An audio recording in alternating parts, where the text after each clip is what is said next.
Hi everyone, good day, it's Judah Andrade again, and today in this video we are going to discuss bubble sort.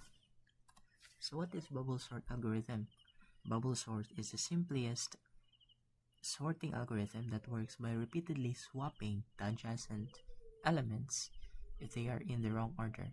This algorithm is not efficient for large data sets as its average and worst case time complexity are quite high. So bubble sort daw kuno na algorithm works or sorts by repeatedly swapping the elements, the adjacent elements, if they are in the wrong order. So meaning, if the index 0 is greater than the index 2, it swaps, and if index 2, if index 0 is greater than the index 1, it swaps, and if index 1 is greater than index 2, it swaps again. So meaning it's just using comparison in its sorting process to switch elements inside an array. So this algorithm is not efficient. So dili siya as efficient as counting, no? In which counting sort, in which it's just pointing an element based on its frequency. It utilizes the frequency a distinct of elements in an array. So iragi point na kani siya di para sa ang counting array manggod muha na siya na kini siya duha ning value sa array. So it starts from 0, di ba? If ang 1 duha sila ka buo, so meaning if 1 ang pinaggamay, kaduha siya mabutang sa index. So 0 ug 1 siya na index, di ba? Gets? So dili siya efficient, not as counting sort, because its average time complexity is taas kayo. So meaning dugay kay siya ka sort. And in today's technology, we need faster algorithm or faster way of arranging or sorting data. Because for example sa Lazada, mga items, di ba? Mga for example sa mo add to cart. So the time you add the items sa imong cart, kailangan siya isort ba na siya kay it's a bunch of data stored in a set that goes into the system, and the system sorts it into a order in which kung unsay order nimo pag sort, pag add nimo sa add to cart, diba?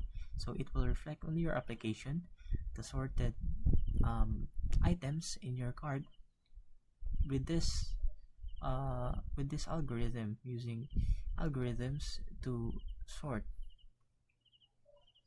So next page. So bubble sort sorts the array using multiple passes. So after the first pass, the maximum goes to end its correct position. Same way, after second pass, the second largest goes to second last position, and so on. So in every pass, process only those that have already not moved to the correct position. After k passes, the largest k must have been moved to the last k positions. In a pass, we consider remaining elements and compare all adjacents and swap if larger element is before a smaller element. If we keep doing this, we get the largest among the remaining elements at its correct position. So all this paragraph that is being said here, I'm going to elaborate it by using Excel and visualizing the bubble sort algorithm. So suppose we have an array in which it contains 2, 6, 4, 1, 7, 9. So in this array, it contains 1, 2, 3, 4, 5, 6. So 6 elements, and it has an index of 7.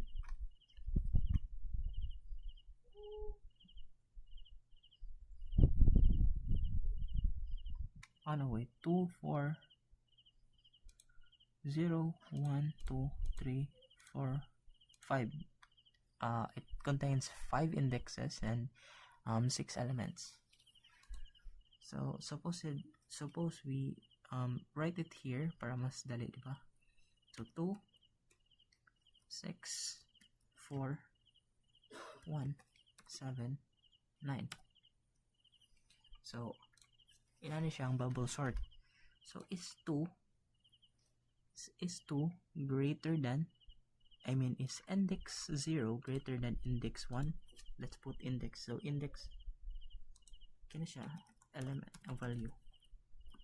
value or elements. So kini siya index. So 0, 1, 2, 3, 4, 5. So is index 0 greater than 1? So diba dili? So it will swap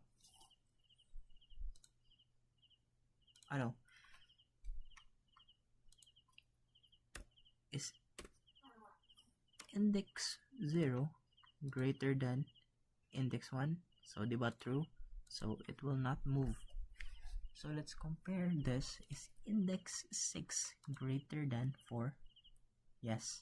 So meaning after transfer theory, ang index is index 1, I'm sorry.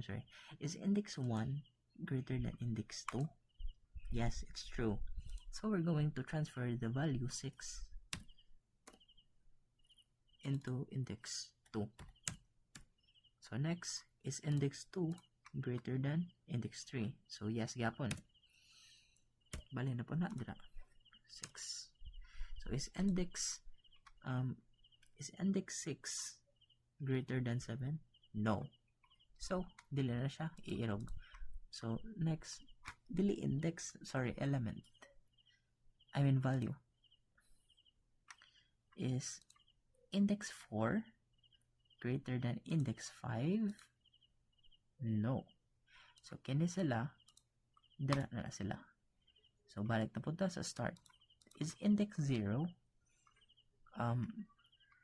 greater than index 1? So no. So dira na din ay tayo. Is index 1 greater than index 2? Yes. So ang index 1 ato himog value 1. Kani mahimog 4. Then kay kani sila, di man naman sila og sort, dili na hilabtan. Kaya na-satisfy naman ang condition na ang pinaka asa tong giingon niya diri. Ang giingon niya diri, process only those that have already not moved to the correct position. So meaning, kinabutang na siya sa saktong position niya in which ni-follow na siya order. So din na siya tayo ugon kani sila. Kikan sa 4 padung sa 9. So nga ita is index 0 greater than index 1? So yes. So meaning ang atong index 0 mahimo na siya 1, and so ang atong index 1 mahimo na siya 2. So meaning ang final nato na array mahimo na siya 1. This is the unsorted.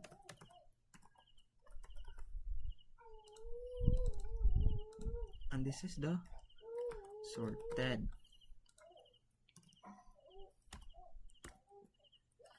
Oops. So 1, 2, 4, 6, 7, 9. So 1 na siya.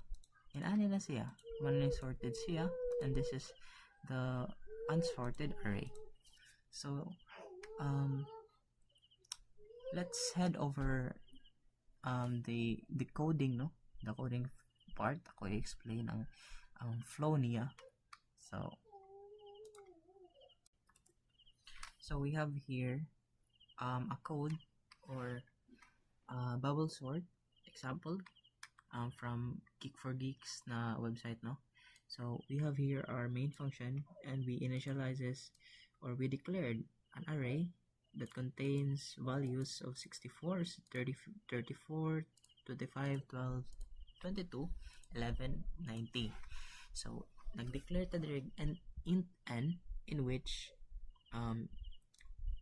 it uses a function in size of, and then the array gisod niya, i-divide niya size of array. So, meaning if integer ni siya 4 bytes dire, kunya gi-divide sa pila ka buok. So, if there are 1, 2, 3, 4, 5, 6, 7. So, 7 divided by 4, muna siya ang length niya, total length. So, dire, nag-pass tag arguments. So, these are arguments. Ato ibutang dire sa parameter. Ato ipasa sa bubble sort na void function. So, sa void function, bubble sort natay mga placeholder. So, ang placeholder na to, int array, or mga parameter na to, o int n.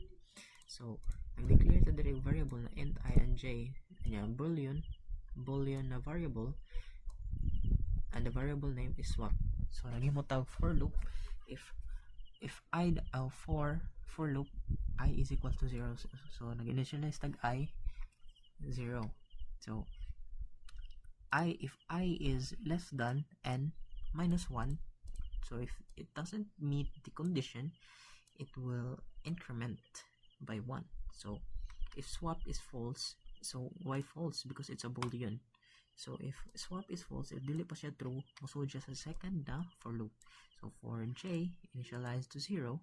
So, if j is less than n minus 1, n minus i minus 1, so, if wala pa siya na satisfy na condition, it will increment the j by 1. So, musod siya diri if siya na satisfy yung condition. So, i-check if array with the index j greater than the array index j plus 1. So, musod siya diri swap. So, meaning, swap niya, both siya ampersand, the array j index and ampersand array j plus 1. So, kung na-execute na siya na code block, iya is-switch ang swap na false into true. So, meaning, gi-swap na to siya ang katong, for example, 0 no? Kani siya 0. If na meet gina siya na condition, iya na nagi-swap. So, meaning, if ang swap is ma-true na, mo kanang balik na po siya dire sa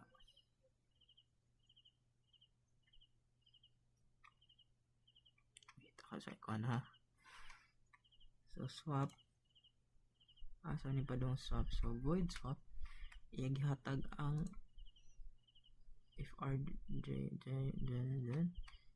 iya gihatag ngadto igihimo og placeholder iya gihatag nato sa swap na void function.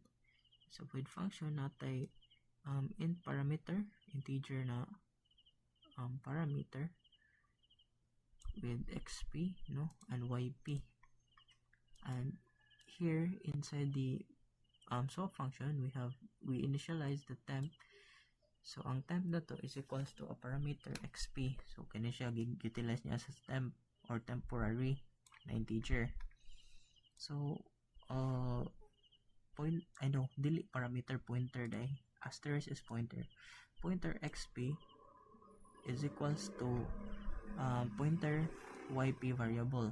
So i-assign niya ang yp mahimog si xp, and then ang temp pod i-assign na mahimog yp. So bali murag kung ako si Jude nya si Rianzel gipahimog task, bali si Rianzel ni gihatag ni Jude ang task, so ako na to task karon. So meaning gihatag lang ang responsibility sa yp padong ni xp ba.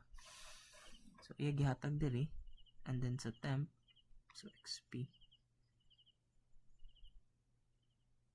So mo to siya. If no two elements were swapped by the inner loop, then break. So if swap, so kung walay two elements were swapped in the inner loop, so kung walay swap na nitaybo diri, I mean diri. So mugawa siya, musod siya diri sa if statement. If swap is equals to false, then break siya. So lastly, it will go here, no? Sa sige ni iterate antod wala na, di na ni ma-satisfy na condition kay na sort naman siya o gikan sa ani na sort naman siya from lowest to greatest. So exit na siya diri sa inner loop, then magawas na siya diri, musud na siya sa if statement sa condition, if condition.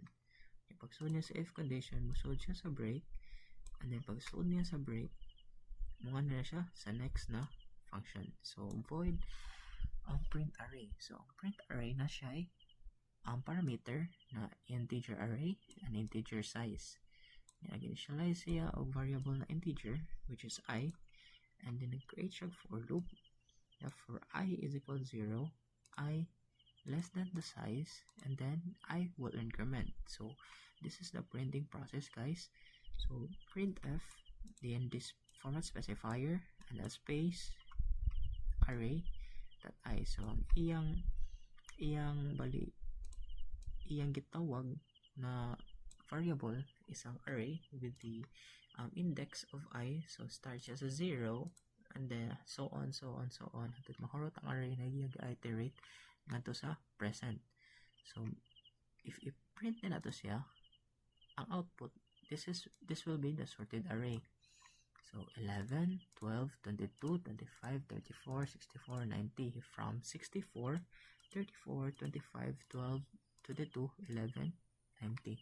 So as you can see, no, the sorted and the previous array, no, makita gyud nato na iya gyud na sort ang data or ang values. So maura to siya, ma'am, for my bubble sort. Thank you for, maura to siya, guys, for my bubble sort. Thank you for listening. This is Jude again, and signing off. Make sure to like, subscribe, and comment down below. Bye.